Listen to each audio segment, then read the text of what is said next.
በስመ አብ ወወልድ ወመንፈስ ቅዱስ አሐዱ አምላክ አሜን።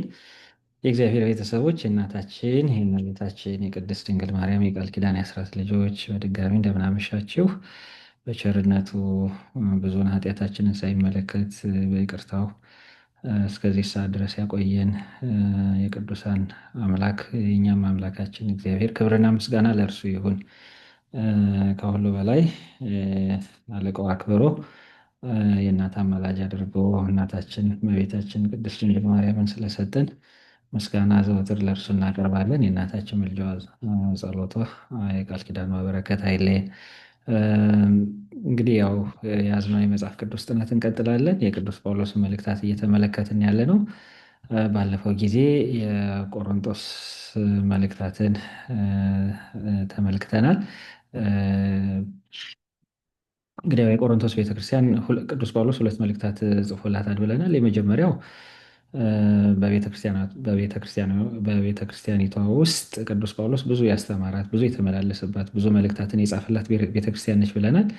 ነገር ግን በጣም ብዙ የተወሳሰቡ ችግሮች ነበሩባት። መከፋፈል ነበረ። ኃጢአት፣ ርኩሰት፣ ዝሙት ነበረባት። እንዲሁም ሃይማኖታዊ ትምህርት ማፋለስ ነበረ። ስለዚህ የስነ ምግባርም የሃይማኖትም የመከፋፈልም ቀውስ የነበረባት ቤተክርስቲያን ነበረች ብለናል እና እነዚህን አስመልክቶ ቅዱስ ጳውሎስ መፍትሄ ለመስጠት የጻፈው መልእክትን የመጀመሪያው መልእክቱ ቅዱስ ጳውሎስ በአካል ተገኝቶ መገኘት ብቻ ሳይሆን 1 ዓመት ከ6 ወር ተቀምጦ ያስተማራት፣ ብዙ የለፋባት የደከመባት ቤተክርስቲያን ነች። ስለዚህ በመጀመሪያው መልእክቱ ላይ ብዙ በሃይማኖት ከፍ ወዳለ ደረጃ መድረስ አይታይባቸውም ነበር። ስለዚህ ያው ብዙ ወቀሳ ያለበት መልእክት ነው ብለናል። ሁለተኛ መልእክቱ የመጨረሻው መልእክቱ ነው። እንግዲህ ቅዱስ ጳውሎስ ብዙ ቤተክርስቲያኒቱን ደጋግሞ መልእክት ከጻፈላት በኋላ ምናልባትም ያው እኛ እጃችን ላይ ካሉት መልእክታትም ሌሎች ተጨማሪ 2 መልእክታትን ጽፎ በአካል በተደጋጋሚ ተገኝቶ ቤተክርስቲያኒቱን ካረመ ካስተካከለ በኋላ ቤተክርስቲያኒቱ በንስሐ በመመለሷ እንግዲህ ያው ያንን ምስጋና ለማቅረብ ቅዱስ ጳውሎስ ይህንን መልእክት ጽፏል ብለናል። ሁለተኛው መልእክቱ ያው ከመጀመሪያው መልእክቱ በይዘት የሚለየው አሁን ንስሐ ገብተው ወደ በጎ ስራ ስለተመለሱ ያንን የሚያነሳ ያንን የሚያወሳ ነው። እንግዲህ ከዛ ቀጥለን የተመለከትነው የፊልጵስዩስ መልእክትን ነው። የፊልጵስዩስ መልእክቱ ሐዋርያው ቅዱስ ጳውሎስ የጻፈበት ምክንያትን እንዲሁም የጻፈላቸውን ሰዎች አንስተናል። የተጻፈላቸው ሰዎች ያው ፊልጵስዩስ የሮም የቀድሞ ወታደሮች የሚኖሩባት ቦታ ነች። ስለዚህ ለሮም ዜግነት የሚቆረቆሩ ሰዎች የሚኖሩባት ቦታ ነች ብለናል። እንግዲህ ቤተክርስቲያኒቷን ቅዱስ ጳውሎስ ራሱ ነው የመሰረታት። በአውሮፓ የመጀመሪያዋ ቤተክርስቲያን ነች። እንግዲህ ወደ ግሪክ ሲሻገር የገሊላን አብያተ ክርስቲያናት አስተምሮ ወደ ግሪክ ሲሻገር ያው በምስሉ ላይ እንደምትመለከቱት መጀመሪያ የገባው ወደ ፊልጵስዩስ ቤተክርስቲያን ነው። መጀመሪያ የሚያገኘው ያቺ ልቧን ከፍታ የእግዚአብሔርን ቃል ትሰማ የነበረችው ልድያን ነው። በእሷ ቤት የመጀመሪያዋን የአውሮፓ ቤተክርስቲያንን መስርቷል ብለናል። መልእክቱ የተጻፈውም እንግዲህ በዚች በልድያ ቤት እየተስፋፋ የመጣችውን ቤተክርስቲያን ለማነጽ ነው ብለናል እና እንግዲህ ሐዋርያው ቅዱስ ጳውሎስ ወይ በሮም ወይም እንደ አንዳንዶች ደግሞ በኤፌሶን ታስሮ ሳለ የጻፈው መልእክት ነው። መልእክቱን ያደረሰው አፍሮዲጡ የሚባለው ነው ብለናል። እንግዲህ ቅዱስ ጳውሎስ በእስር ስለነበረ አፍሮዲጡ ከፊልጵስዩስ ቤተክርስቲያን ያመጣውን እርዳታ ስላቀረበለት ያንን ምስጋና ለመስጠት እንዲሁም ቤተክርስቲያኒቱን ለማጽናናት መልእክቱን ጽፈዋል ብለናል። ሌላ የተመለከትነው የገላትያን መልእክት ነው። ምናልባት ያው የገላትያ መልእክት ዛሬ ከምንመለከተው ከሮሜ መልእክት ጋርም ተመሳሳይ ይዘት አለው። በተለይ በእምነት ስለመጽደቅ ቅዱስ ጳውሎስ የሚያስተምረውን ትምህርት በተመለከተ እና ከዛው ጋር አያይዘን ወደ ዛሬው ትምህርት እንሄዳለን። እንግዲህ ያው ገላትያ የምንለው ትልቅ አውራጃ ነው። አንድ ሀገር አይደለም፣ ብዙ ሀገሮችን ብዙ ከተሞችን የያዘ ትልቅ አውራጃ ነው። የዛሬዋ ቱርክ ውስጥ የሚገኝ ነው ማለት ነው። እንግዲህ ባለፈው እንዳነሳ ነው ይቺ ገላትያ ሐዋርያው ቅዱስ ጳውሎስ በሶስቱም ሐዋርያዊ አገልግሎቶቹ ሐዋርያዊ ጉዞዎቹ የጎበኛቸው ከተሞች ናቸው። በመጀመሪያው በደቡብ ያሉትን በሁለተኛው ጉዞ ደግሞ በሰሜን ያሉትን ሐዋርያው ቅዱስ ጳውሎስ እነዚህን ከተሞች እየጎበኘ ወንጌል እያስተማረ እነዚህን አብያተ ክርስቲያናት በገላትያ ያሉትን አብያተ ክርስቲያናት መስርቷል። እ፣ እንግዲህ ቅዱስ ጳውሎስ በዚህ መልእክቱ ላይ እ፣ የሐሰት ትምህርት የሚያስተምሩ በተለይ በመግቢያው ላይ ልዩ ወንጌል ብሎ እንደገለጸው እሱ ካስተማረው ከእውነተኛው ወንጌል የተጣመመ ልዩ ወንጌል የሚያስተምሩ አሳቾች ወደ ቤተ ክርስቲያኒቱ ስለገቡ የጻፈው መልእክት ነው። እነዚህ እንግዲህ ልዩ ወንጌል የሚያስተምሩት የተባሉት ሌሎች የአማኒዎች አይደሉም፣ ራሳቸው ክርስቲያኖች ናቸው። ነገር ግን ከአሕዛብ ወደ ክርስትና የሚመጡት እንደ አይሁድ ወግ መገረዝ አለባቸው፣ የአይሁድን ወግና ስርዓት መጠበቅ አለባቸው እያሉ የሚከራከሩ ነበሩና ስለዚህ አሁን ወደ ክርስቶስ ቤተ ክርስቲያን ለመግባት ለመቀላቀል ከውጭ ወደ ውስጥ ለመግባት የሚያስፈልገው ለአይሁድ የተሰጠው የቃል ኪዳን ማኅተም ሆኖ የተሰጠው ግርዛት የአይሁድን ወግ መጠበቅ ሳይሆን በክርስቶስ ማመን ነው። ይሄ በቅዱስ ጳውሎስ አነጋገር መጽደቅ፣ በክርስቶስ የምንጸድቀው ማለት ወደ አዲሲቱ ቤተክርስቲያን አባል ሆነን የምንገባው የእግዚአብሔር ሕዝብ የክርስቶስ ወገን የምንባለው ለአይሁድ የተሰጡትን እነዛን ሕግጋት በልዩ ሁኔታ በተለይ መገረዝ በመጠበቅ ሳይሆን በክርስቶስ በማመን ነው የሚለውን ትምህርት ያስተማረበት ነው ብለናል እና እንግዲህ ባለፈው እንዳነሳ ነው ይህንን ምናልባት ዛሬም ያው በሮሜ መልእክቱም ስለምናገኘው ደግመን እናነሳዋለን። በሐዋርያው በቅዱስ ጳውሎስ አነጋገር በክርስቶስ መጽደቅ በእምነት መጽደቅ ማለት ምን ማለት ነው? የኦሪት ስራ አያጸድቅም ሲል ቅዱስ ጳውሎስ ምን ማለቱ ነው? በያዕቆብ መልእክት ጋር ካለው ጋራ እንደው እነዚህ የፕሮቴስታንት እምነት አማኞች እንደሚሉት በተለይ ፕሮቴስታንት እምነትን የመሰረተው ማርቲን ሉተር እንደሚለው የያዕቆብ መልእክት የገለባ መልእክት ነው የሚለው። ምክንያቱም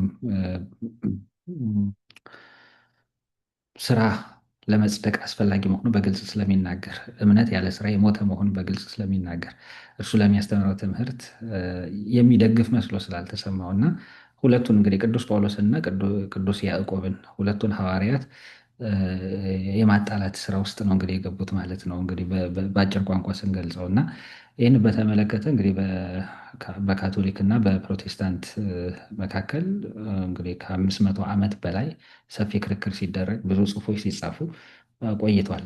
ነገር ግን የሚያከራክርና የሚያጣላም አልነበረም። ቅዱስ ጳውሎስ የጻፈበት መልእክቱን ያስቀመጠበት ዓላማ ቅዱስ ያዕቆብ ከተናገረበት ዓላማ ጋር ፈጽሞ የሚጣላ ሳይሆን የሚስማሙ ናቸው የሚለውን ባለፈው አንስተናል እና ሐዋርያው ቅዱስ ጳውሎስ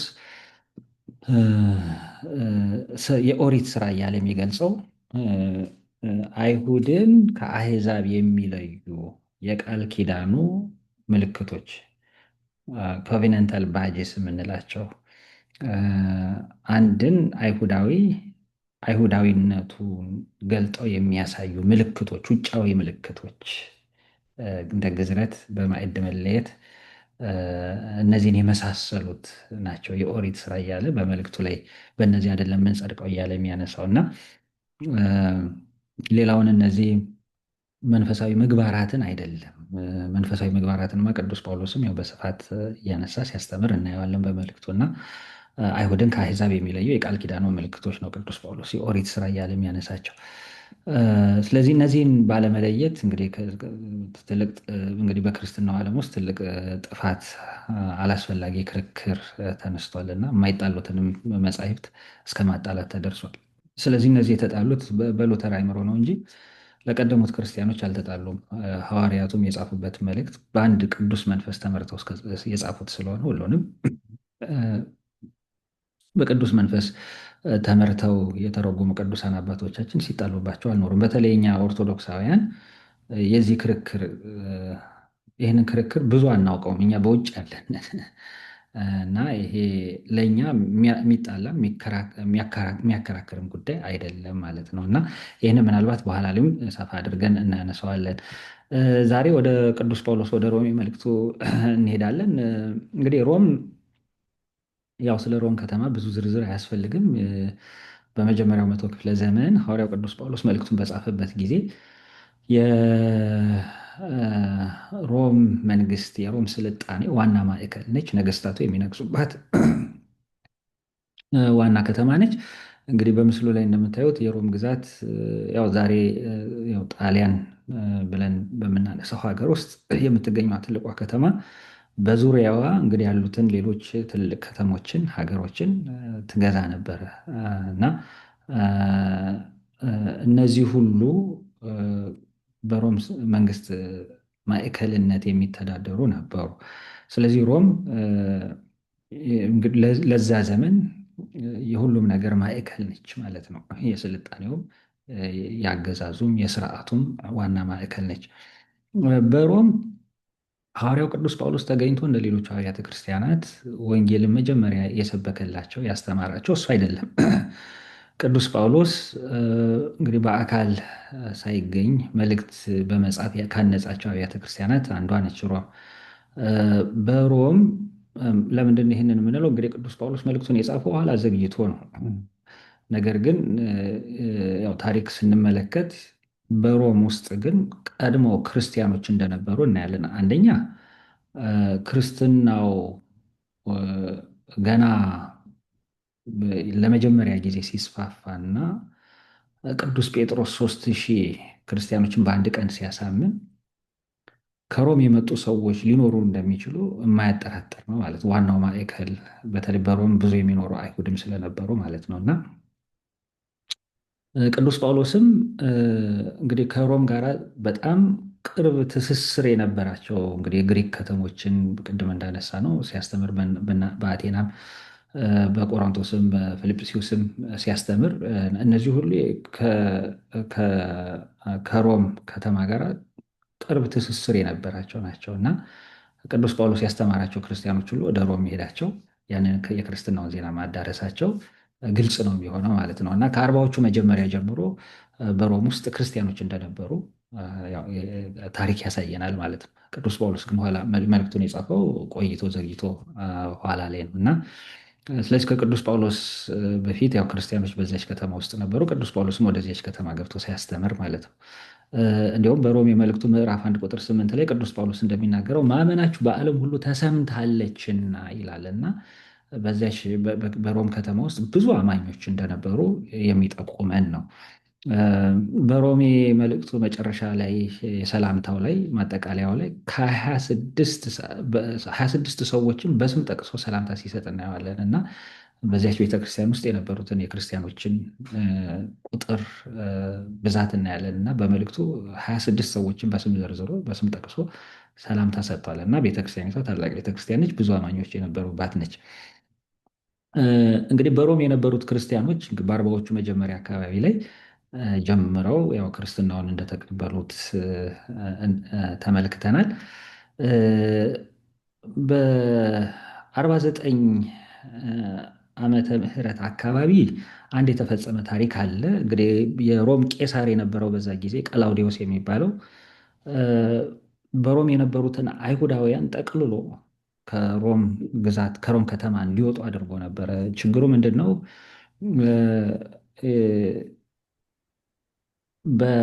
ወደ ክርስትና በመጡት በአይሁዳውያን እና ክርስትናውን ባልተቀበሉት አይሁዳውያን መካከል ክርክር ይደረግ ነበረ እና እነዚህ ሁለቱ እየተከራከሩ ከተማይቱን ሰላም ስላሳጧት እሱንም ያው ሰላም ስለነሱት ሁለቱንም የሚያከራክራቸው መሲህ ወይም ክርስቶስ የሚባል ሰው መሆኑን ሰምቶ ይሄ ብዙም ለሱ ቁም ነገር ስላልነበረ እንግዲህ ሁለታችሁም ከምትጣሉ ሁልጊዜ እየተከራከራችሁ እየተጣላችሁ ከተማይቱን ሰላም ከምትነሷት ሁላችሁም ከከተማይቱ ውጡ ብሎ አይሁዳውያንን በጠቅላላ አስወጥቷል በ49 ማለት ነው። ስለዚህ እነዚህ እንግዲህ በክርስቶስ ያመኑትም ያላመኑትም አይሁዳውያን በጠቅላላ ናቸው ከሮም ከተማ ተሰደው እንዲወጡ የተደረገው። እንግዲህ በዚህ ጊዜ ከተሰደዱት መካከል አቂላና ጵርስቅላን እናገኛለን። በሐዋርያ ሥራ ምዕራፍ 8 ቁጥር 2 ላይ ታገኟቸዋላችሁ።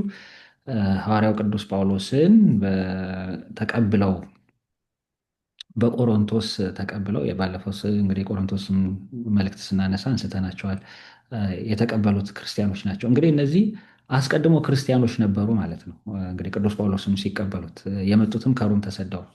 በቆሮንቶስ የቆዩት ለምንድን ነው? በዚህ ጊዜ ቀላውዲዮስ ከሮም ክርስቲያኖችን አጠቃላይ አይሁዳውያን በጠቅላላ ስላባረረ ነው። እና ሐዋርያው ቅዱስ ጳውሎስ በ50 ዓመተ ምህረት እነዚህን በቆሮንቶስ አግኝቷቸው አቂላና ጵርስቅላን እነሱ ጋር ተቀምጦ የቆሮንቶስን ቤተክርስቲያን እንደመሰረተ እንዳስፋፋ ባለፈው አንስተናል። ስለዚህም አንድ ፍንጭ ነው ማለት ነው። እና በ49 ዓመተ ምህረት አካባቢ እንግዲህ ቁጥራቸው በዝቶ ክርክራቸው ሰፍቶ የሮምን ከተማ እስኪረብሹ እና ቀላውዲዮስ ቄሳር ሁሉንም ጠቅልሎ ከሮም ግዛት እንዲወጡ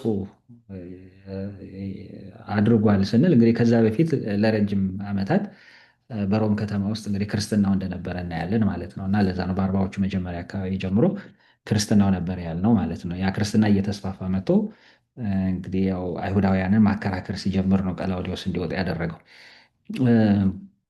እንግዲህ አይሁዳውያን በታሪክ መዛግብት አሁንም ስንመለከት በቁጥር ደረጃም ቀላል ቁጥር አልነበረም የነበራቸው እና ከ40 ሺህ እስከ 50 ሺህ የሚሆኑ አይሁዳውያን በሮም ከተማ ውስጥ ይኖሩ ነበር እና እነዚህ ሁሉ ናቸው የተሰደዱት። የሮም አጠቃላይ ግዛት ሁሉንም እንግዲህ ያን ጊዜ በተገዛ የነበረችውን ስንመለከት ወደ 60 ሚሊዮን እንደነበር ይገመታል። ከዛ ውስጥ እንግዲህ 4.5 ሚሊዮን የሚሆኑት አይሁዳውያን ነበሩ። እንግዲህ አይሁዳውያን በየሀገሩ በየከተማው ተሰደው የሚኖሩ ነበሩ። በሮም ግዛት ውስጥም ቀላል የማይባል ቁጥር ነበራቸው። እንግዲህ ከ13 ሰዎች ውስጥ አንዱ ሰው አይሁዳዊ ነበረ ማለት ነው። እና ስለዚህ በሮም ግዛት ውስጥ አይሁዳውያን ትልቅ ስፍራ ትልቅ ድርሻ ነበራቸው በዛ ጊዜ። እንግዲህ እነዚህን ቀላውዲዮስ በ49 ዓመተ ምህረት ከሮም ከተማ ውስጥ ነው እንዲወጡ ያደረጋቸው።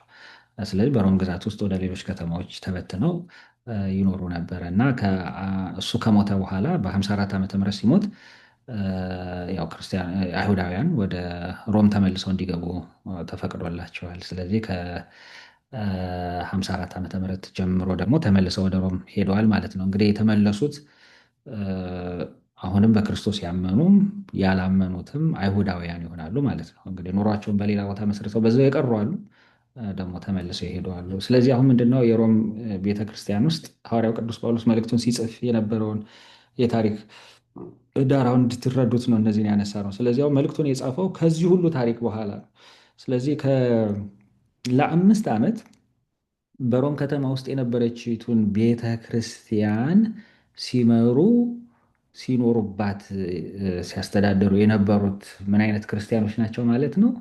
ከአህዛብ ወደ ክርስትና የመጡት ናቸው ማለት ነው። ምክንያቱም አይሁዳውያን በጠቅላላ ከሮም እንዲወጡ ስለተደረገ። ስለዚህ እነዚህ ከሮም የወጡት አይሁዳውያን ክርስቲያኖች ደግሞ ተመልሰው ከ5 ዓመት በኋላ ሲመጡ ያው በቤተ ክርስቲያኒቱ ውስጥ አለመግባባት፣ መለያየት እንደነበረ እንግዲህ ያው ታሪኩ ያሳየናል። ያው ግልጽም ነው የሚሆነው ማለት ነው። እና እነዚህ ደግሞ ከሮም የተመለሱት ክርስቲያኖች አሁንም ያንን አይሁዳዊ ወግና ባህል ተጠብቆ መኖር አለበት የሚለውን ነገር መልሰው ያስተምሩ ነበር። ስለዚህ በሮም ቤተክርስቲያኒት ውስጥ ትልቁ የነበረው የመጀመሪያዎቹ ክርስቲያኖች ላይ የነበረው ችግር ምንድን ነው? ይህ አይሁዳዊ ወግና ባህል በክርስትናው ላይ ያሳድር የነበረው ተጽዕኖ ነው ማለት ነው። እና ወይንም እነዚህ ከአይሁድ ወደ ክርስትና የመጡት ክርስቲያኖች የአይሁድ ወግና ባህል መጠበቅ አለበት ብለው አጥብቀው ይከራከሩ ነበር። በገላትያ ቤተክርስቲያንም እንደነበረው ማለት ነው። ለዚህ ነው ሐዋርያው ቅዱስ ጳውሎስ የገላትያን መልእክትን የጻፈበት በተለይ ይህንን በክርስቶስ በማመን መጽደቅ የሚለውን ትምህርቱን በሁለቱም መልእክታት ላይ ሰፋ አድርጎ የጻፈው ታሪኩ ወይም ለመልእክቱ መነሻ የሆነው በአብያተ ክርስቲያናት ውስጥ የነበረው ያ ችግር ተመሳሳይ ችግር ስለነበረ ነው። እና እነዚህ አይሁዳውያን በክርስቲያኖች ላይ ያሳድሩት የነበረው ተጽዕኖ ነው ማለት ነው። ይህንን እንድንረዳው ያደርገናል። በዛ ዘመን የነበሩትን ክርስቲያኖች ታሪክ መመልከት። የሮም መልእክቱን ስንመለከት ይህ መልእክት ያው ብዙዎች ያልተረዱት ብዙዎችም ወደ ክህደት የሄዱበት ብዙ ስነ መለኮታዊ ወይም ቴዎሎጂካል ክርክሮች ለእነዚህ ክርክሮች መነሻ የሆነ ነው። እንግዲህ ቅዱስ ጳውሎስ ብዙዎች ያልተረዱት ሐዋርያ ይባላል።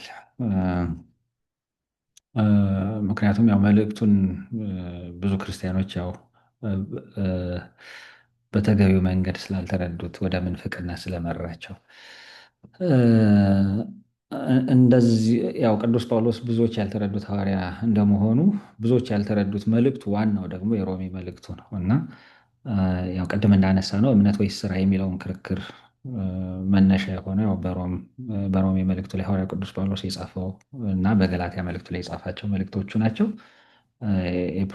የፕሮቴስታንት እምነት አራማጆች በተሳሳተ መንገድ እነዛ መልእክቶች በመረዳታቸው በዘመኑ በካቶሊክ ቤተክርስቲያን ውስጥ የነበሩትን ስራ ተኮር፣ ህግ ተኮር ልማዶችን ለመቃወም መነሻ ምክንያት አድርገው የወሰዷቸውን ብዙ መልእክታት ወይም የእነሱን ቴዎሎጂ የመሰረቱት በእነዚህ በቅዱስ ጳውሎስ መልእክታት ላይ ነው። ጥንተ አብሶን በተመለከተም እንዲሁ ቅድም እንዳልነው ያው በእምነት ብቻ መጽደቅ የሚለውን ጀስቲፊኬሽን ባይ ፌዝ አለውን እንግዲህ ይህቺ ብቻ የምትለውንም ቃል ሲጀመር ያው የጨመራት ማርቲን ሉተር ነው እንጂ ቅዱስ ጳውሎስ መልእክታት ላይ የትም ቦታ ላይ በእምነት ብቻ የሚል የለም። ይችን ልብ ብላችሁ መስማት ያስፈልጋል። በእምነት ብቻ የሚል የለም። እንዲያውም በእምነት ብቻ የሚለውን በመጽሐፍ ቅዱስ ውስጥ የምናገኘው በሐዲስ ኪዳን መጽሐፍት ውስጥ የያዕቆብ መልእክት ላይ ነው። ያ ምንድነው? በእምነት ብቻ መጽደቅ መዳን አይቻልም የሚለው ክፍል ነው እና ብቻ የምትለው እንዲሁም እምነት ላይ ተቀጽላ ሆና የምናገኘው በእምነት ብቻ መጽደቅ እንደማይቻል መጽሐፍ ቅዱስ ሲነግረን ነው እንጂ በእምነት ብቻ መጽደቅ ይቻላል የሚል የለም እና በእምነት መጽደቅ የሚል ቅዱስ ጳውሎስ የሚያስተምረው ነገር ግን አለ መልእክቱ ላይ። ያ መልእክት ምንድን ነው የሚለውን ይሄ ታሪካዊ ዳራውን ጠብቀን የቅዱስ ጳውሎስ መጀመሪያ መልእክቱን የጻፈበትን ዓላማ በደንብ ተረድተን ስናነበው ነው ዋናው መልእክቱን የምናገኘው እና ከዛ አኳያ ነው ይህንን መልሰን ደጋግመን የምናነሳው። እንግዲህ ይህንን የሮም መልእክቱን የጻፈው ሐዋርያው ቅዱስ ጳውሎስ በቆሮንቶስ እያለ ነው። የተጻፈበት ጊዜ እንግዲህ በ57 በ58 ዓመተ ምህረት አካባቢ ነው። እንግዲህ ቅድም እንዳነሳ ነው እንግዲህ ክርስትና በሮም ከተማ ውስጥ እንግዲህ ከአርባዎቹ መጀመሪያ ጀምሮ ነበረ ብለናል። እንግዲህ ከ15 ዓመት በላይ ክርስትናው በሮም ከተማ ውስጥ ከቆየ በኋላ ነው ቅዱስ ጳውሎስ መልእክት የጻፈው። እንግዲህ የተጻፈበት ዓላማ ክርስትና ከኢየሩሳሌም እስከ ሮም በአርባዎቹ መጀመሪያ ተስፋፋ ብለናል። ቅድም በ49 ቀላውዲዮስ አይሁድን ከሮም አባረረ። የሮም ቤተክርስቲያን ከአሕዛብ ክርስትናውን በተቀበሉ ክርስቲያኖች ለ5 ዓመት ተመራች። እንግዲህ ሀሳቡን ሰመራይዝ እያደረግ ነው ጠቅላላ እያደረግ ነው እና ከ5 ዓመት በኋላ አይሁዳውያን ክርስቲያኖች ሲመለሱ ይህ በአይሁዳውያን ክርስቲያኖች እና በአሕዛብ ክርስቲያኖች መካከል አለመግባባት ተፈጠረ። በዋናነት ይህንን ለመፍታት ነው ቅዱስ ጳውሎስ የጻፈው። ስለዚህ የቅዱስ ጳውሎስ የሮም መልእክቱ ዋና ዓላማ ምንድን ነው? አዳዲስ አማኞች ሲመጡ ወደ ሐዲሱ ቃል ኪዳን እንዴት ይገባሉ? እንዴት ነው የሚገቡት? ሜምበርም የሆኑት የዚች በክርስቶስ ደም በክርስቶስ ካሳ በክርስቶስ ጸጋ የተመሰረተችው ይች አዲሲቱ የሐዲስ ኪዳኗ ቤተ ክርስቲያን ሁሉን አቀፍ የሆነች ሕዝብንም አሕዛብንም የምትቀበል ለዓለም ሁሉ የተሰጠች ይህች ቤተ ክርስቲያን አዳዲስ አማኞች እንዴት ነው የምትቀበለው? እንዴት ነው የሚገቡት? ምክንያቱም ጥያቄው ክርክሩ እሱ ላይ ነዋ። እንዴት ነው እነዚህ አሕዛብን እንዴት አድርገን ነው መቀበል ያለብን ወደ አዲሲቱ ቤተ ክርስቲያን የሚለው ነው ትልቁ ጥያቄ እና ለዚህ መልስ ነው ቅዱስ ጳውሎስ እየሰጠ ያለው። ይህንን መርሳት የለብንም እና ሐዋርያው ቅዱስ ጳውሎስ እየተናገረ ያለው ስለ መንፈሳዊ ምግባራት ነው ብለን አሁን የምንተረጉም ከሆነ ኮንቴክስቱን ለቀን ነው እየተረዳን ያለ ነው ማለት ነው እና ቅዱስ ጳውሎስ እየተናገረ ያለው መልእክቱ ላይ በተደጋጋሚ እያነሳ ያለው እንዴት የሚለውን እንዴት አባል ይሆኑ እነዚህ አዳዲስ ሰዎች እንዴት የቤተ ክርስቲያን አባል ይሆኑ፣ በአዲሲቱ ቤተ ክርስቲያን የአይሁድና የአሕዛብ ቦታ የት ነው፣ ምንድን ነው የሚመስለው የሚለው ማብራራት ነው የቅዱስ ጳውሎስ ዋና ዓላማ እና ስለዚህ መልእክቱን የጻፈበት ዋና ዓላማ ይሄ ነው። ይህንን መያዝ ያስፈልጋል። እንግዲህ መልእክቱን ስንመለከት ሐዋርያው ቅዱስ ጳውሎስ በሮም መልእክቱ ላይ እንግዲህ ያው ይዘቱን ስንመለከት ያው እንደ ሁሉም መልእክቶቹ በሰላምታ በምስጋና ይጀምራል። በምዕራፍ 1 ቁጥር 17 እና 16 እና 17 ላይ ዋናውን የመልእክቱን ጭብጥ ያስቀምጥልናል ቅዱስ ጳውሎስ። ምንድን ነው የሚለው?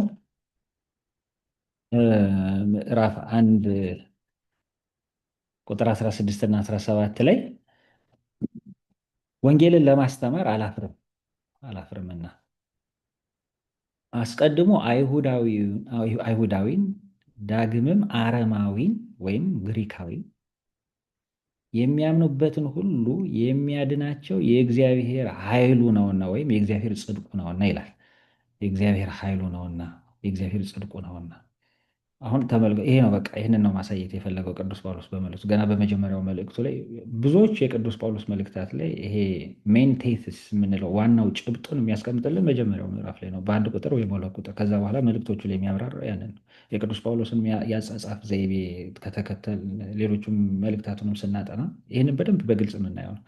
የሮም መልእክቱም ላይ ይህንን በግልጽ አስቀምጦልናል። ስለዚህ ቅዱስ ጳውሎስ ይህንን መልእክት እየጻፈ ያለው ወንጌልን ለማስተማር ነው። ያ ወንጌል ይቺ ለሁሉ የተሰጠችው ወንጌል አስቀድሞ አይሁዳዊን ዳግምም አረማዊን የሚያምኑበትን የሚያድናቸውን የእግዚአብሔርን ኃይል መግለጥ፣ የእግዚአብሔር ኃይል የእግዚአብሔርን ጽድቅ መግለጥ።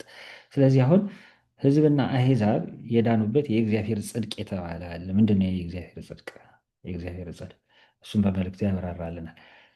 ጻድቅ በእምነት ይኖራል ብሎ መጽሐፍ እንደተናገረ የእግዚአብሔር ጽድቅ ከእምነት ወደ እምነት በእርሱ ይገለጣልና። ስለዚህ እዚህ ክፍል ላይ ያለውን አሁን ቅዱስ ጳውሎስ በመልእክቱ የሚያስቀምጥልን። አሁን ወደ መልእክቱ ዝርዝር ስንሄድ ምንድን ነው ቅዱስ ጳውሎስ በክፍል በክፍል አድርጎ ያስቀምጥልናል። እንግዲህ ከስር ጀምሮ ነው በደንብ ያለውን ችግር የሚያነሳልን። በመጀመሪያው ክፍል እንግዲህ በምዕራፍ 1 ከቁጥር 18 ጭብጡን ዋናውን ጭብጥ ካስቀመጠ በኋላ እስከ ምዕራፍ 4 ድረስ የችግሩ መነሻ ነው ቅዱስ ጳውሎስ የሚያነሳው። ያ የችግሩ መነሻ ኦቨርአርኪንግ ፕሮብሌም፣ ዋናው ትልቁ ችግር ምንድን ነው ካልን ኃጢአት፣ አለመታመን፣ የሰው ልጅ አለመታመን። በዚህ ውስጥ ግን ሁል ጊዜ እግዚአብሔር ታማኝ መሆኑን ይነግረናል ቅዱስ ጳውሎስ። ሁልጊዜ እግዚአብሔር ሰው ነው የማይታመነው፣ የሰው አለመታመንን የሰው ኃጢአትን እና ከስር ከመሰረቱ ነው እየያዘ እየመጣ ያለው ቅዱስ ጳውሎስ። ስለዚህ መጀመሪያ አሕዛብ ወይንም ከእግዚአብሔር የብሉይ ኪዳኑ ቃል ኪዳን ወይም የአብርሃም በረከት የአብርሃም ቃል ኪዳን ውጭ የነበሩት አሕዛብ ብለን የምንጠራቸው ጣዖት አምላኪዎች እነሱ የሚኖሩበትን የኃጢአት ህይወት መጀመሪያ ላይ ያነሳል። ስለዚህ ያ አንዱ የሰው ክፍል ወይም የሰው ዘር ክፍል እንዴት እንደወደቀ እንዴት በኃጢአት እንደተገዛ ያሳየናል መጀመሪያ ማለት ነው። ከዛው አያይዞ ምንድን ነው የሚነግረን ቅዱስ ጳውሎስ? የእግዚአብሔርን ፍርድ እውነተኛ ፈራጅ የሆነ የእግዚአብሔርን ፍርድ ያሳየናል። ቀጥሎ አሁን ተስፋ የተሰጣቸው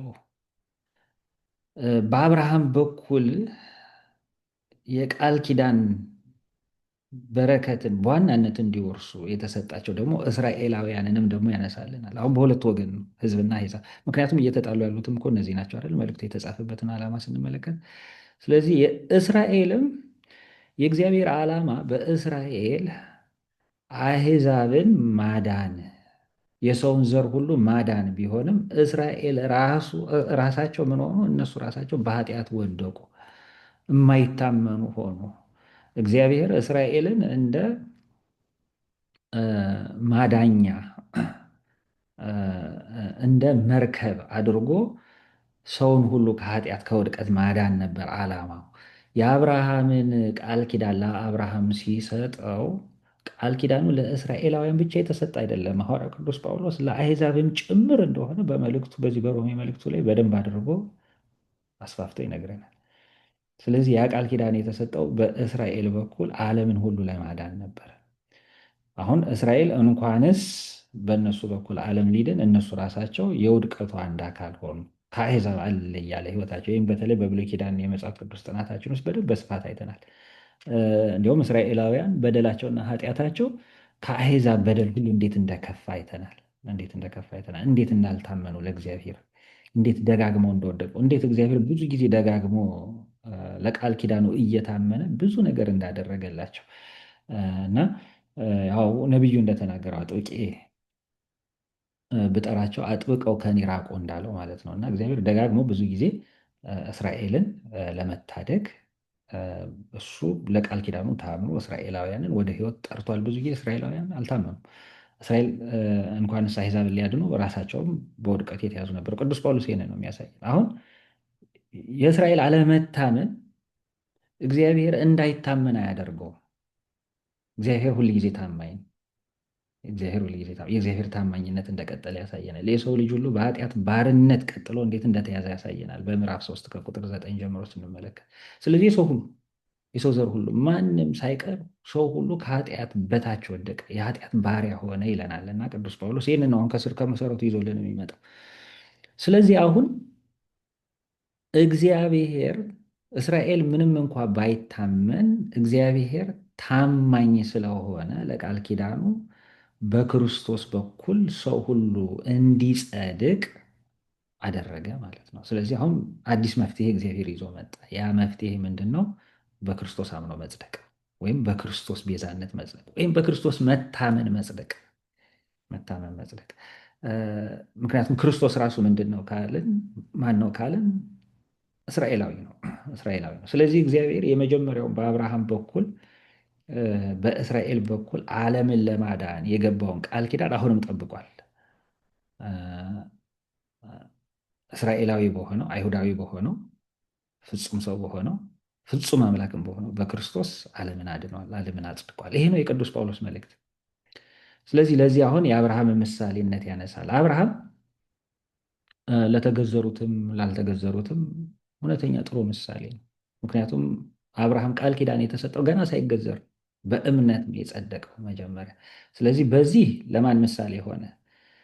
ሳይገዘሩ ወይም ግዝረት ሳይፈጸምላቸው ወደ ቃል ኪዳኑ እንዲገቡ ወይም እንዲጸድቁ፣ ቅድም በተናገርነው ቋንቋ ማለት ነው፣ በቅዱስ ጳውሎስ ቋንቋ በክርስቶስ አምነው እንዲጸድቁ ለተጠሩት ለአሕዛብ ምሳሌ ነው ይለናል ቅዱስ ጳውሎስ። ደግሞ አብርሃም ከቃል ኪዳኑ በኋላ ለቃል ኪዳኑ ማኅተም እንዲሆን ግዝረት ምልክት ሆኖ ተሰጥቶታል። ግዝረትንም ፈጽሟል። በግዝረቱ ደግሞ ለተገዘሩት ለአይሁዳውያን ምሳሌ ሆነ። ስለዚህ የአብርሃም ቃል ኪዳን ለተገዘሩትም ላልተገዘሩትም ቅዱስ ጳውሎስ ይህንን ነው እየነገረን ያለው። ስለዚህ እግዚአብሔር በአብርሃም ቃል ኪዳን በኩል በተስፋ ሲያስጠብቅ የነበረው ማንን ነው ካልን ክርስቶስን ነው። እንግዲህ የብሉይ ኪዳን መጻሕፍትን ስንመለከት እንዴት እያንዳንዱ መጽሐፍ ስለ ክርስቶስ ይናገር እንደነበረ ሁል ጊዜ እያነሳን መተናል። ስለዚህ ይሄ የብሉይ ኪዳን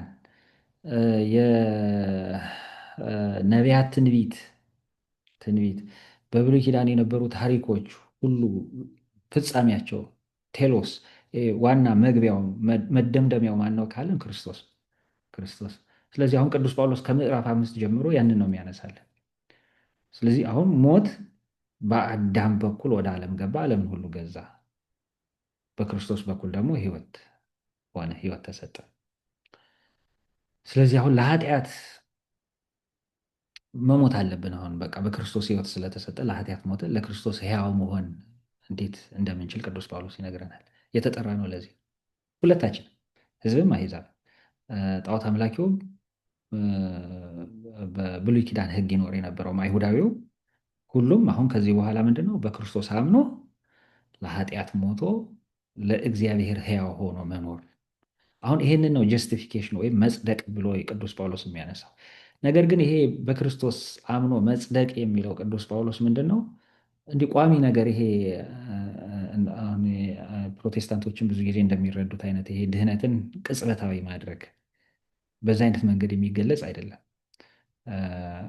ፓርቲሲፔቲቭ ነው። በቃ መሳተፍን ሱታፌን የሚጠይቀው ከክርስቶስ ሞትና መከራ ጋር መሳተፍን የሚጠይቅ ነው። ቅዱስ ጳውሎስ ይህን በመልእክቱ በደንብ አድርጎ አስፋፍቶ ይነግረናል።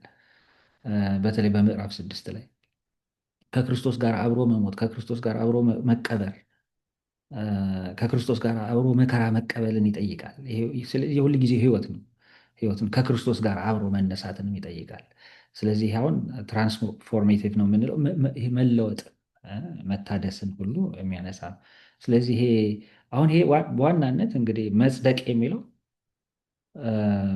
በክርስቶስ አምነን ክርስቶስ በመሰረተልን ጥምቀት ከእርሱ ጋር ሞተን ተቀብረን ሕያው ሆነን ስንነሳ የዚህች አዲስ ኪዳኗ ቤተ ክርስቲያን አባል እንሆናለን፣ እንጸድቃለን ማለት ነው። በእምነት መጽደቅ ይሄ ነው። ስለዚህ አሁን የሚያጸድቀን የብሉይ ኪዳኑ የኦሪት ስራ ወይም ያ ግዝረቱ እ፣ እ፣ አይደለም ማለት ነው። አሁን የሚያጸድቀን በክርስቶስ አምነን መጠመቅ ነው። ይህን ነው ቅዱስ ጳውሎስ እያነሳ ያለው ማለት ነው። እና ስለዚህ ከዚህ በኋላ አሁን ቅዱስ ጳውሎስ በእምነት የጸደቁ ሰዎች እንዴት ሆነው ሊኖሩ ይገባል? በመንፈስ ሳይሆን በመንፈስ እንጂ በስጋ መመላለስ የለባቸው። በቃ ስጋዊ ፈቃዳቸውን ልክ አሁን በዚህ በምዕራፍ 6 ላይ እንዳነሳልን አምነን በክርስቶስ አምነን ስንጠመቅ ጥምቀታችን ራሱ የሚያሳየን ምንድን ነው አለን? ቅዱስ ጳውሎስ ምንድን ነው የሚለን? ለኃጢአት ሞቻለሁ ማለት ነው ስንጠመቅ። ወደ ውሃው ስንገባ ለኃጢአት መሞት ነው። ከውሃው ስንወጣ ለጽድቅ ሕያው ወይም ለክርስቶስ ወይም ለእግዚአብሔር ሕያው መሆን ነው። ስለዚህ አሁን በጥምቀት አሁን ምንክደው ይሄንን ነው። የኃጢአትን ሕይወት፣ የዓለምን ፍቅር፣ ሰይጣንን፣ ዲያብሎስን ነው ምንክደው ማለት ነው። ተጠምቀን ስንወጣ ከዛ በኋላ አሁን ለኃጢአት ሕይወታችንን አንሰጥም።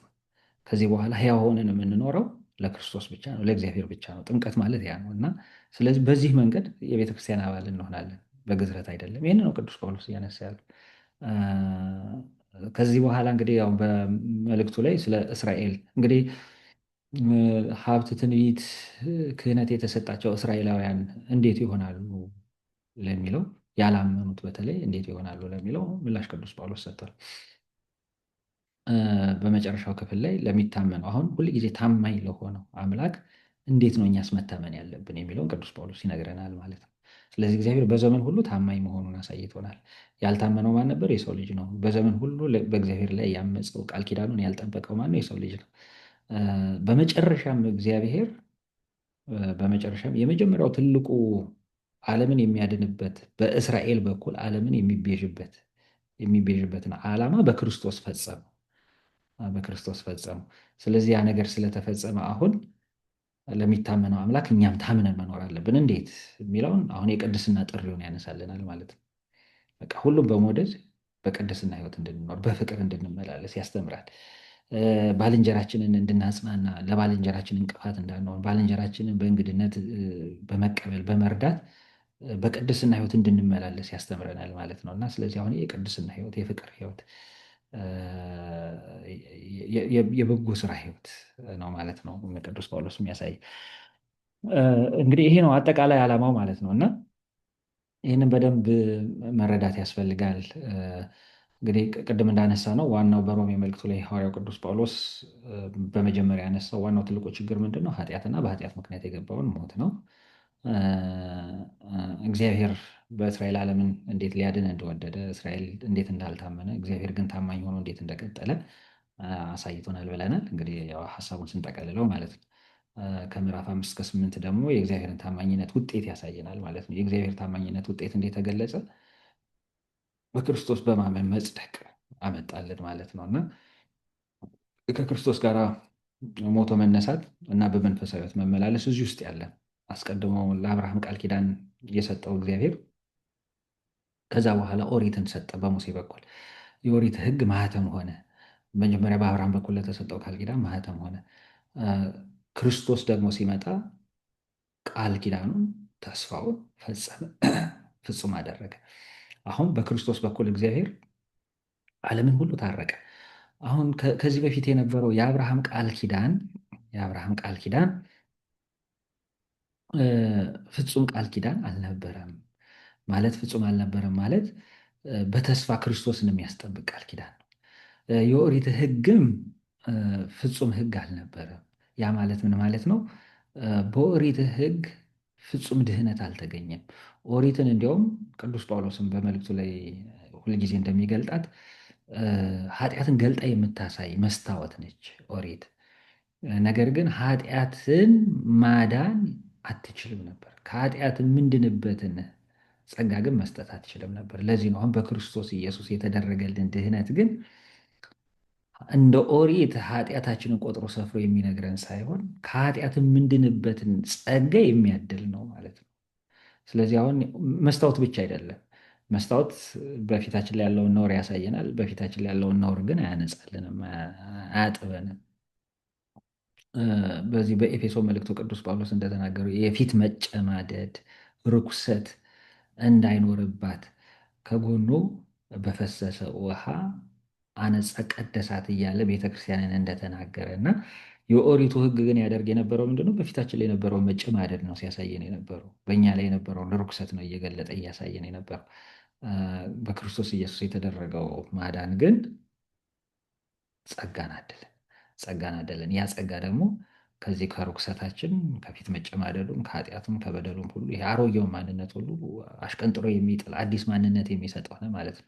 ስለዚህ ክርስቶስ እግዚአብሔር ታማኝነቱን እንዲህ አድርጎ በክርስቶስ ቤዛነት ለዓለም ሰጠ፣ ለዓለም ገለጠ ማለት ነው እና ይህንን ነው እንግዲህ ቅዱስ ጳውሎስ ከምዕራፍ 5 እስከ 8 ብሎ የምታገኙት ይህንን ነው። ስለዚህ በጥምቀት ከአዳም ወደ ክርስቶስ ተሻገረ፣ ከውጭ ወደ ውስጥ ገባ። አሁን ይህችን ነው ይህንን መንፈስ ነው እንግዲህ ብዙዎች የሚሰጡት ማለት ነው። ጸደቅን ማለት ጸድቀናል ማለት እንዴት ነው ወደዚህ ቤተክርስቲያን አባል ሆነን የገባ ነው የሚለውን ነገር ነው የሚያሳየው። ከውጭ ወደ ውስጥ እንዴት ገባን? ከውጭ ወደ ውስጥ ወደ ቤተክርስቲያኒቱ እንዴት ገባን? እንዴት አባል ሆነን የሚለውን ነው የሚያነሳው። ጸደቅን ማለት ያንን የሚያሳይ አባልነታችንን የሚያሳይ ነው። ከዛ በኋላ ግን የቅድስና ሕይወት ጥሪ ቀርቦልናል፣ ቅድም እንዳነሳ ነው ማለት ነው እና በአንድነት በቅድስና እንድንኖር አሁን ቅዱስ ጳውሎስ ቅድስናውን ሲያነሳም ሌላ ያነሳው ምንድን ነው? ይሄ አንድነትን ነው። አንድነትን እሱን ቅድም አላነሳ ነው። ምክንያቱም አሁን ሕዝብና አሕዛብ፣ ግሪካዊና አይሁዳዊ፣ ወንድና ሴት፣ ነፃና ባሪያ እያለን አሁን የምንከፋፈልበት ጊዜ አይደለም አሁን ያለው። በቃ ሁላችንም አንድ ሆነን በአንዲት ቤተክርስቲያን ውስጥ ድሃውም ሀብታሙም፣ ጌታውም ባሪያውም፣ ወንድም ሴትም፣ ግሪካዊም አይሁዳዊም ሁሉም አንድ ሆነው በገላትያ መልእክቱም ላይ ቅዱስ ጳውሎስ የገለጸ ይህ ነው። በክርስቶስ አሁን እነዚህ ሁሉ ልዩነቶች ጠፍተዋል ጠፍተዋል። ለምን? እነዚህ ሁሉ ምን ሆኑ? ከውጭ ወደ ውስጥ ገቡ፣ ጸደቁ፣ ጸደቁ፣ የቤተ ክርስቲያን አባል ሆኑ፣ አንድ አካል ሆኑ። ስለዚህ በቅድስና በአንድነት ከዚህ በኋላ ልንኖር ይገባል እያለ ቅዱስ ጳውሎስ ስለ ቅድስናና ስለ አንድነት ያስተማረ ለዚህ ነው። ስለዚህ ይሄ በመጨረሻው ምዕራፍ ላይ እንግዲህ ይህን ሁሉ አጠቃላይ ይሄ የመጀመሪያው ትልቁ የእግዚአብሔር ዓላማ ዓለምን ለማዳን እግዚአብሔር ያስቀምጠው ዓላማ ጋር እንዴት እንደሚገናኝ ነው የሚያሳየን ብለናል እና እንግዲህ ሮሜ መልእክት ላይ እነዚህን በደንብ ልብ ማለት ያስፈልጋል። እንደ ማጠቃለያ ሌላም ያው እነዚህ በተለይ ብዙ ጥያቄ የሚነሳባቸው ስለሆኑ እምነትና ስራ የሚለውን የተወሰነ ማስታወሻ እንስጥና ይህ መልእክትና የሮሜ መልእክት እናጠቃልላለን። ስለ እምነት ቅዱስ ጳውሎስ ሲያስተምር እምነትን ከስራ ነጥሎ እምነትን ከመታዘዝ ነጥሎ አላስተማረም። ቅድም እንዳነሳሁትም ብቻ የሚል ጀስቲፊኬሽን ባይ ፌዝ አልሆን የሚል ሶላ ፊዴ የሚለውን ከአምስቱ ሶላስ ማርቲን ሉተር እንግዲህ ከቀመራቸው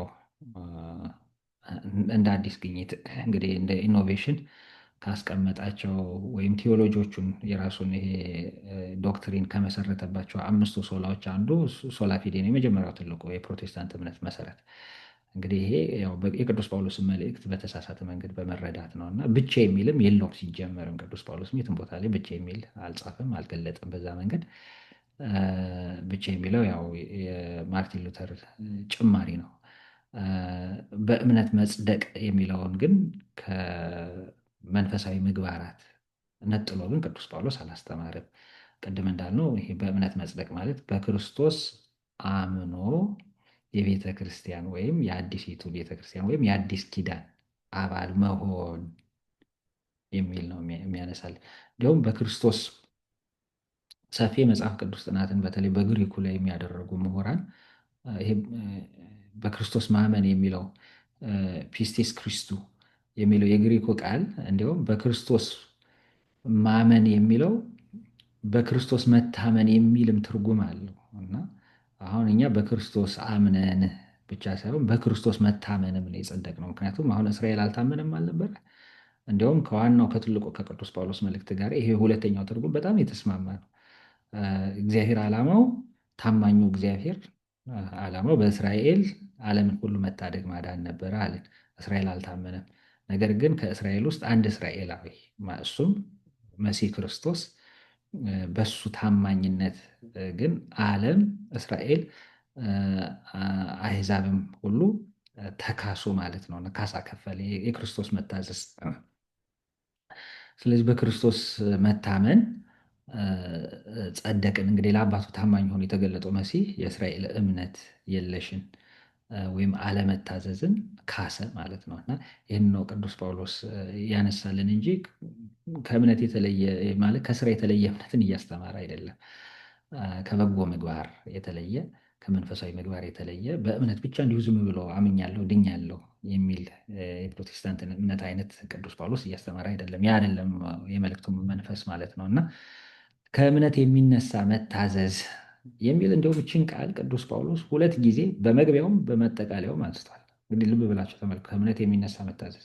ስለዚህ እምነትና መታዘዝ የማይነጣጠሉ መሆናቸው ቅዱስ ጳውሎስ በራሱ መልእክት ላይ አስቀምጦልናል።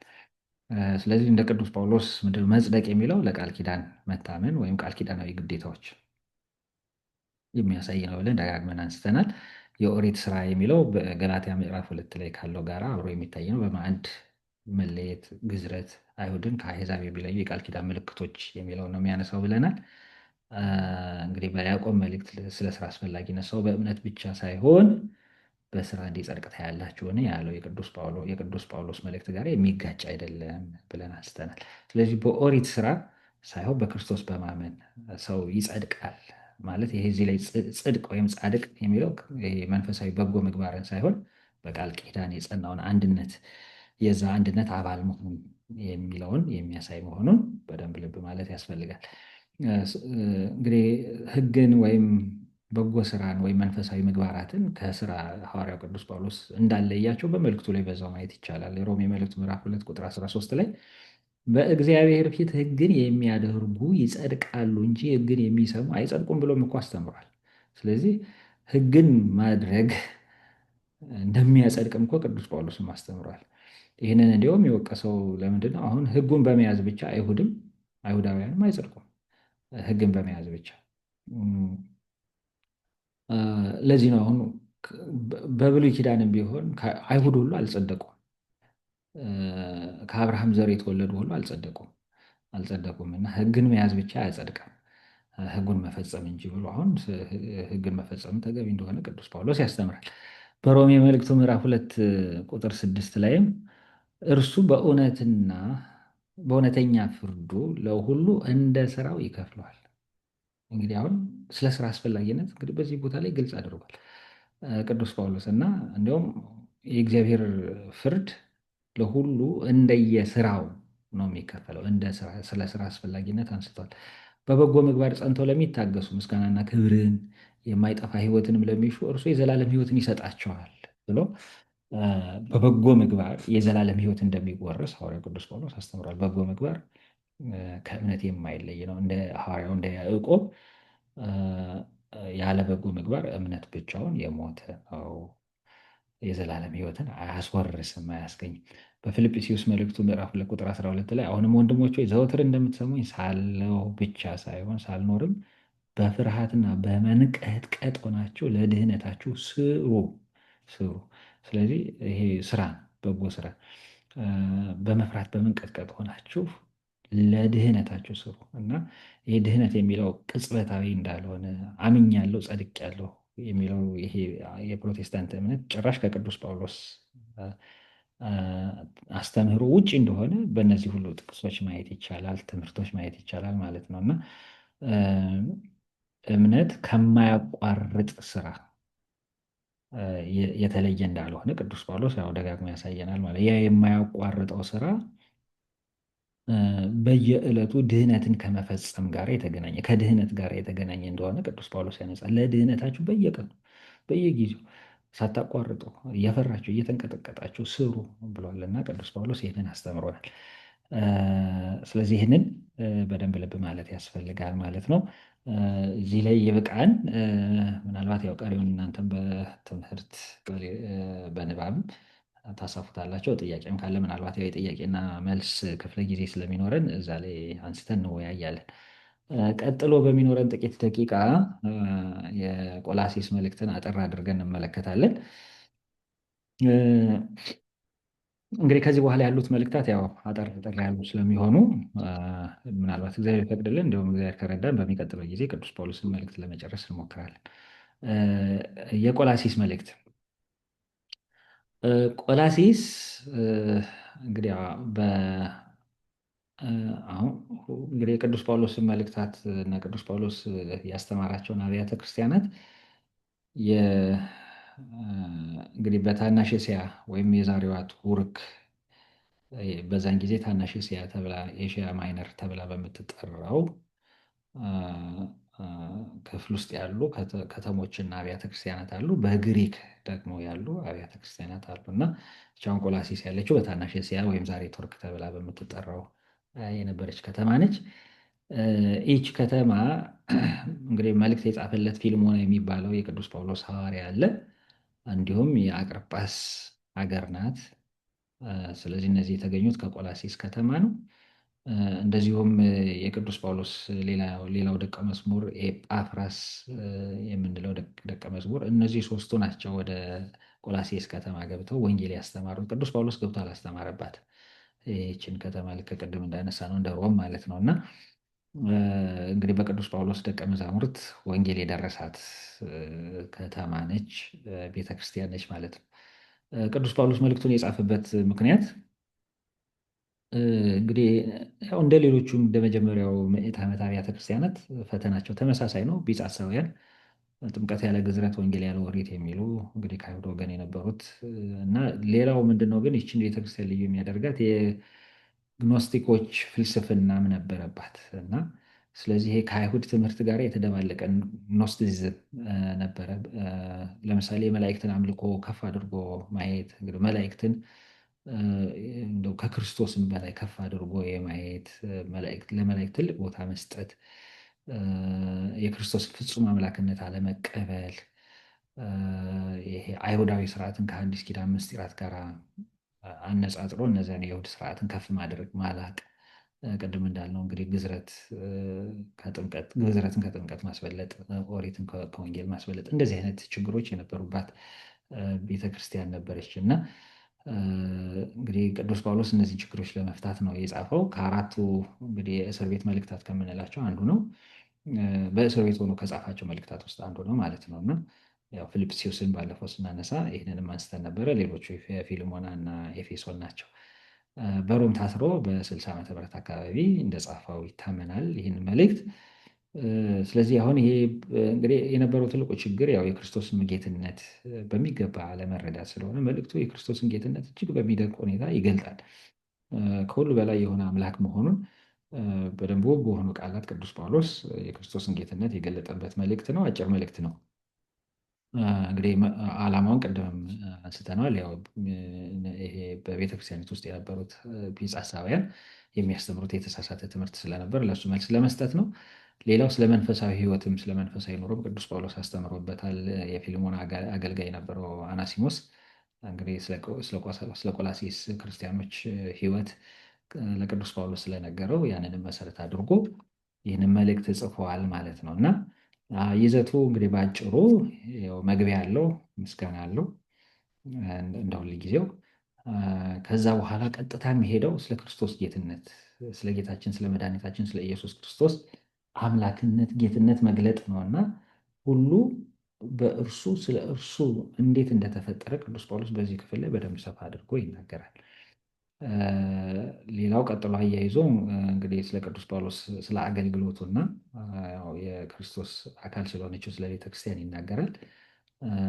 ከዛው አያይዞ ያው ከሐሰት ትምህርት እንዲጠበቁ፣ ዋናው መልእክቱ የሚጻፈው በዚህ ምክንያት ስለነበረ ከሐሰት ትምህርት እንዲጠበቁ ቅዱስ ጳውሎስ ሰፋ አድርጎ አስተምሯል። ሌላው ቀጥሎ በመጨረሻው ክፍል ደግሞ ስለ ክርስቲያኖች መንፈሳዊ ሕይወት ቅዱስ ጳውሎስ ከዚህ ከምዕራፍ 3 ቁጥር 5 ጀምሮ ስትመለከቱት ከኃጢአት መጠበቅ እንደሚገባ በጣም ጥሩ መልእክታትን አስተምሯል። ቅድስናን፣ መንፈሳዊ ሕይወትን መጠበቅ እንዴት እንደሚገባ እና በእነዚህ ክፍሎች ውስጥ እንግዲህ ያሳየን ቅዱስ ጳውሎስ አሁን ከሐሰት ትምህርት መጠበቅ ብቻ አሁን በሮሜ መልእክቱም ላይ ያሳየን ያንን ነው እና ይሄ መንፈሳዊ ሕይወትን መኖር፣ ከኃጢአት ራስን መለየት፣ በክርስቶስ አዲስ ሰው መሆን የሚለው እንግዲህ ቅዱስ ጳውሎስ መልእክት ላይ በደንብ በስፋት ተገልጦ እናያለን እና ምዕራፍ 3 ቁጥር 5 ላይ ስትመለከቱት ምድራዊ ሰውነታችሁን ከዝሙት፣ ከርኩሰት፣ ከጥፋትና ከክፉ ምኞት ጣዖት ማምለክ ከሆነው ከቅሚያም ግደሉት ነው የሚለው።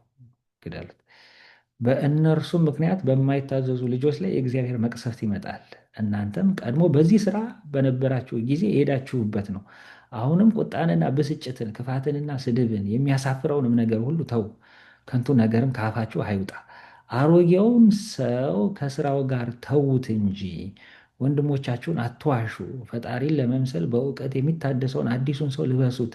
በእርሱ ዘንድ አይሁዳዊ፣ ግሪካዊ፣ የተገዘረ፣ ያልተገዘረ፣ አረመኔ፣ ባላገርም፣ ቤተሰብና አሳዳሪ ማለት የለም፣ ነገር ግን ክርስቶስ ለሁሉ በሁሉም ዘንድ ነው ይላል። እንግዲህ ቅድም ከተነሳው መልእክታችንም ጋር አብሮ የሚሄድ ስለሆነ ይህንንም እያነሳን ያለ ነው እና ስለዚህ አሁን ይሄ ፍጹም በክርስቶስ ጸድቀን የሐዲስ ኪዳኗ ቤተክርስቲያን አባል ሆነን የምንኖረው ይሄ የቅድስና ሕይወት ውስጥ እንዲህ መለያየት የለም፣ መለያየት የለም።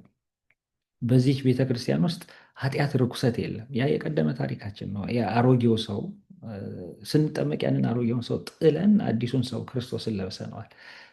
ስለዚህ በዛ ሕይወት ነው የምንኖረው እና ይህንን እነዚህን የመሳሰሉ ነገሮች ነው የሚያስተምረው። አሁን ቀጥሎ እንግዲህ ልንተዋቸው የሚገቡትን ነገሮች ካስተማረ በኋላ ደግሞ ምን አለ? እንግዲህ እግዚአብሔር እንደመረጣቸው ቅዱሳንና ወዳጆች ምሕረትንና ርኅራኄን፣ ቸርነትንና ትሕትናን፣ የዋሃትንም ትዕግስትንም ልበሱት።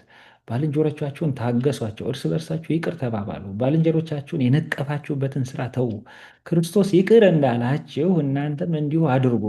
ከዚህ ሁሉ ጋር ዘወትር ተፋቀሩ፣ የመጨረሻው ማሰሪያ እርሱ ነውና። በአንድ አካል የተጠራችሁለት የክርስቶስ ሰላም በልባችሁ ጸንቶ ይኑር። ክርስቶስንም በማመስገን ኑሩ። በጥበብ ሁሉ እንድትበለጽጉ የእግዚአብሔር ቃል በእናንተ ዘንድ ይጽና። በመንፈስም ራሳችሁን አስተምሩ፣ ገስጹ። መዝሙርንና ምስጋናን፣ የቅድስና ማህሌትን በልባችሁ በጸጋ ለእግዚአብሔር ዘምሩ።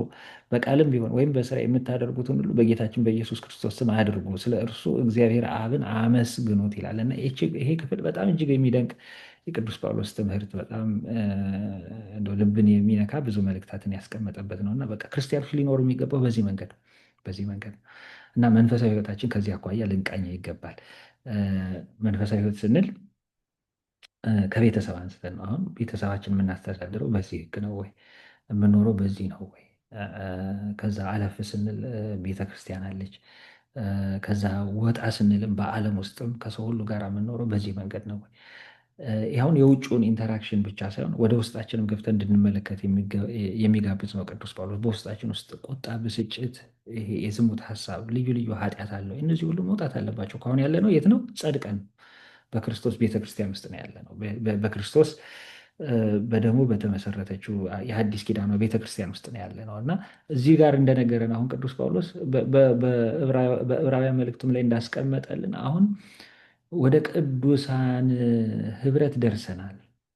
ወደ ቅዱሳን ህብረት ደርሰናል። ከቅዱሳን ጋር ባለ ሀገሮች ልንሆን ተጠርተናል። እዚህ ጋርም የነገረን ያንን ነው እና እግዚአብሔር እንደመረጣቸው ቅዱሳንና ወዳጆች አሁን ከቅዱሳን ህብረት ጋር ልንደመር ቀርበናል እና ከዚህ በኋላ አሁን መለማመድ የሚያስፈልገው ያንን የቅድስና ህይወት ነው የሚለውን ነው። ስለዚህ እኛም በንስሐ ህይወት ስንኖር ይህንን በየዕለቱ ልንለማመደው ይገባል። ኃጢአትን ሁሉ በንስሐ እያስወገድን ቅዱሳንን በበጎ ምግባር እየመሰልን ጌታችን ኢየሱስ ክርስቶስን ልንከተለው ይገባል ማለት ነው። አምላካችን እግዚአብሔር ቀሪውን ጊዜ ይባርክልን፣ ይቆየን። እንግዲህ ቀሪዎቹ መልእክታት እግዚአብሔር በረዳን መጠን በሚቀጥለው ጊዜ እንመለከታቸዋለን። ወስብሐት ለእግዚአብሔር።